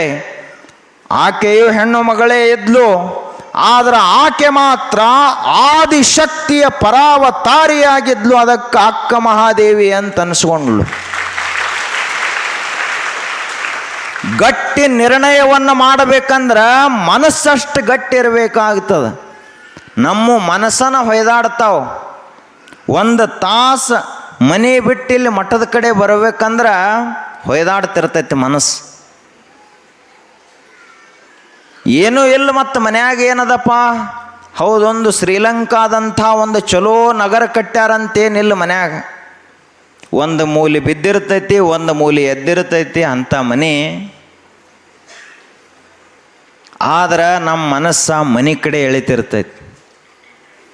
ಸಂತೆ ಮುಗಿದಿರ್ತದ ಅಜ್ಜಾಗೋಳದು, ಏನಪ್ಪ ಇಲ್ಲೇ ಮಠದಾಗ 1-2 ತಾಸು ಹೆಚ್ಚಿಗೆ ಕೊಂಡ್ರು ಅಂದ್ರೆ, ಇಲ್ರಿ ಗುರುಗಳ ಮನೆಗೆ ಹೋಗಬೇಕು ಅಂತಂತಾನ ಅಜ್ಜ. ಅಲ್ಲೇನದಪ್ಪ ಸಂತಿನ ಮುಗದೈತಿ ಅಂದರೂ ಕೇಳೋದಿಲ್ಲ, ಮತ್ತೆ ಮನೆಗೆ ಹೋಗ್ಕ. ಇಷ್ಟು ಮನೆ ಜಗ್ಗುವಾಗ ಈ ಮನೇನೂ ಬೇಡ, ಈ ಸಾಯುವ ಕೆಡುವಂಥ ಈ ಒಂದು ಪ್ರಪಂಚವೇ ಬೇಡ, ನನಗೆ ಏನು ಬೇಕು ಅಂದ್ರೆ ಎನ್ನ ದೇವ ಮಲ್ಲಿಕಾರ್ಜುನನಲ್ಲದೆ ಅನ್ನ ಕೆಳಸದು ಎನ್ನ ಮನ ಅಂತ ಹೇಳಿದ್ಲು ಅಕ್ಕ ಮಹಾದೇವಿ. ನನ್ನ ಮನಸ್ಸ ದೇವ್ರನ್ನ ಬಿಟ್ಟರೆ ಬೇರೆ ಕಡೆ ಹರಿಯುವುದಿಲ್ಲ ಅಂತ ಹೇಳಿದ್. ನಾವು ಹೆಂಗದೀವಿ? ನಾವೆಲ್ಲರೂ ಒಂದು ರೀತಿಯಾಗಿ ಪ್ರಪಂಚವನ್ನು ಬಹಳ ಪ್ರೀತಿ ಮಾಡೋಂಥವ್ರದೀವಿ. ಹಿಂಗೆ ಒಂದು ಸಾರಿ ಒಬ್ಬ ಹುಡುಗ ನಾಟಕ ನೋಡ್ಲಕ್ಕೆ ಹೋದ ಅವ್ರ ಅಪ್ಪನ ಜೊತೆಗೆ. ಇಂಥ ನಾಟಕ್ಕಿತ್ತದು ಪರಿಣಾಮಕಾರಿಯಾದ ನಾಟಕ. ಈಗಿನ ಕಾಲದಾಗ ನಾಟಕ ಮಾಡ್ತಾರೆ ಇವು ಅಲ್ಲಿವು, ಖರೆ ನಾಟಕ ಅಲ್ಲಿವು. ಯಾವುದರೆ ಹಾಡ ಹಚ್ತಾವ, ಏನ್ರಿ ಕುಣಿತಾವ, ಏನ್ರಿ ಮಾತಾಡ್ತಾವ, ಅವು ಮ್ಯಾಲ ಪಾರ್ಟ್ ಮಾಡು ನಿಷೇಧಾಗ ಬಂದುಬಿಡ್ತಾರೆ ಅವರು. ಕುಡಿದು ನಿಷೇಧಾಗ ಬಂದ್ರೆ ಪಾತ್ರದ ಮಾತು ಏನು ಆಡ್ಬೇಕಂತ ಗೊತ್ತಾಗೋದಿಲ್ಲ. ರಾಮನ ಮಾತ ರಾವಣ ಆಡ್ತಾನ, ರಾವಣನ ಮಾತ್ರ ರಾಮ ಆಡ್ತಾನೆ, ಎಲ್ಲ ಅದಲು ಬದಲು. ಆದರೆ ಮೊದಲಿನ ನಾಟಕ ಹಂಗಿರಲಿಲ್ಲ, ಭಾಳ ಚಲೋ ಮಾಡ್ತಿದ್ರು ಅವರು. ಪರಿಣಾಮಕಾರಿಯಾಗಿ ನೀತಿ ಪ್ರಬೋಧಮಯವಾದ ನಾಟಕ ಮಾಡ್ತಿದ್ರು. ಹಂಗೆ ನಾಟಕ ನೋಡ್ಲಕ್ಕೆ ಹೋದರು. ಹೋದ ಬಳಿಕ ಏನಾಯಿತು ಅಂದ್ರೆ, ಆ ನಾಟಕದಲ್ಲಿ ಒಂದು ಪಾತ್ರ, ಆ ಪಾತ್ರವನ್ನು ನೋಡಿ ಇವನ ಮನಸ್ಸಿನಾಗ ಒಂದೇನೋ ವಿಚಾರ ಹೊಳಿತು. ನಾಟಕ ನೋಡಿ ಎಲ್ಲರೂ ಮನೆಗೆ ಬಂದರೆ ಈ ಹುಡುಗ ನಾಟಕ ಕಂಪ್ನಿ ಜೊತೆಗೆ ಹೋಗಿಬಿಟ್ಟು ಅಪ್ಪಗೆ ಹೇಳ್ದ, ನಾ ಏನು ಮನೆಗೆ ಬರೋದಿಲ್ಲ ಅಂತ ಹೇಳಿದೆನು. ಅಪ್ಪಂದ, ಯಾಕೋತಮ್ಮ ನಿನ್ನೆ ನಾಟಕ ನೋಡ್ಲಕ್ಕೆ ಬರೋಕ್ಕಿಂತ ಮೊದಲ ನಿನ್ನ ತಲೆ ಬರೋಬ್ಬರಿ ಇತ್ತು, ಈಗ ಯಾಕೆ ಹಿಂಗಾದಿ ಅಂತ ಕೇಳಿದ ಅವರಪ್ಪ.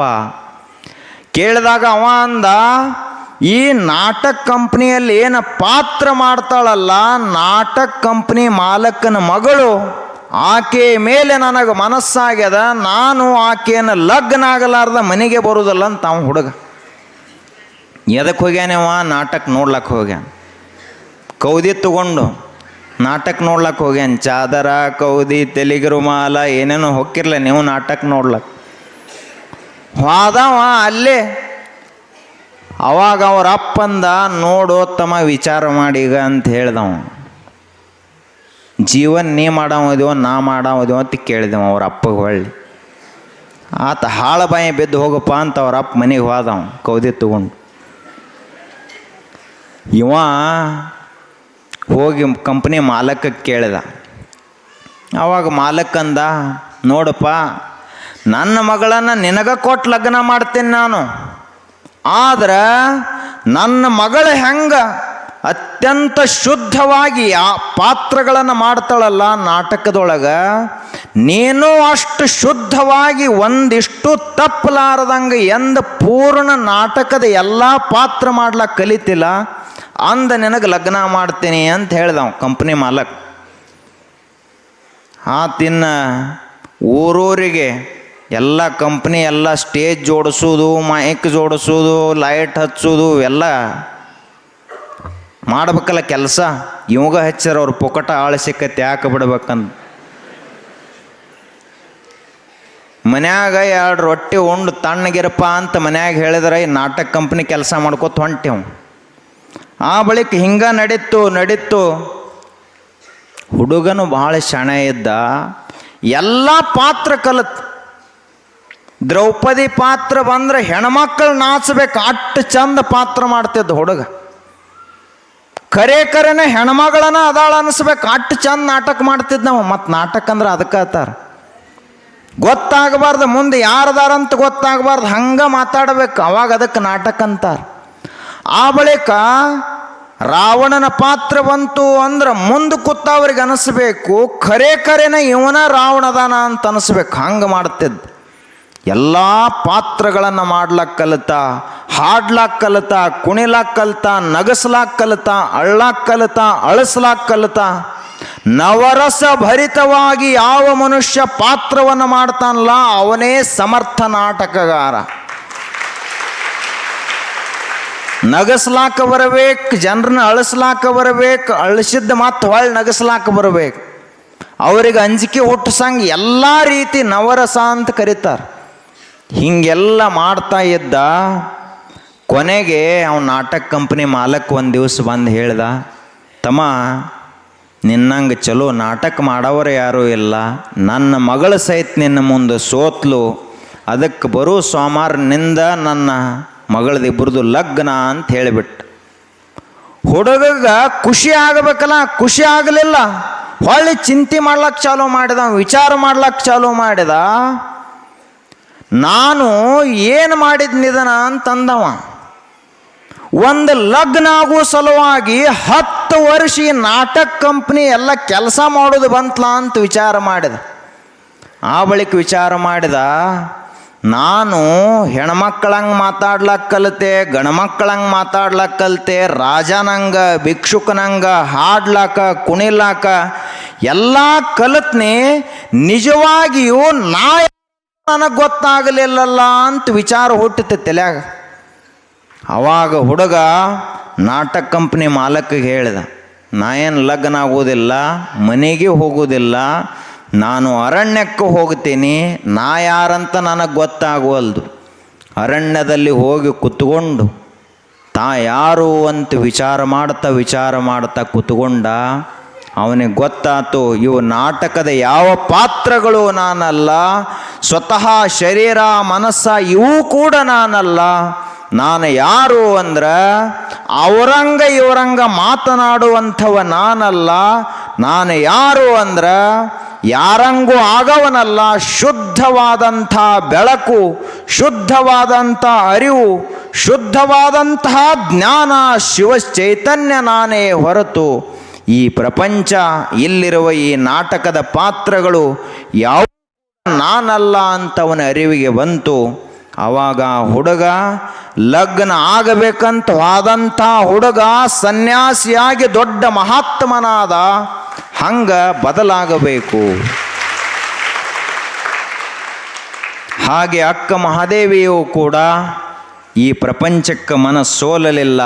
ಪ್ರಪಂಚವನ್ನು ಗೆದ್ದಂತಹ ಅದ್ವಿತೀಯ ವೈರಾಗ್ಯ ಮೂರ್ತಿ, ಆ ವೈರಾಗ್ಯ ನಿಧಿಯ ಚರಿತ್ರೆಯನ್ನು ನಾಳೆ ನೋಡೋಣ ಅಂತ ಹೇಳ್ತಾ ಇವತ್ತಿನ ಸತ್ಸಂಗಕ್ಕೆ ಮಂಗಲ. ಹಲೋ.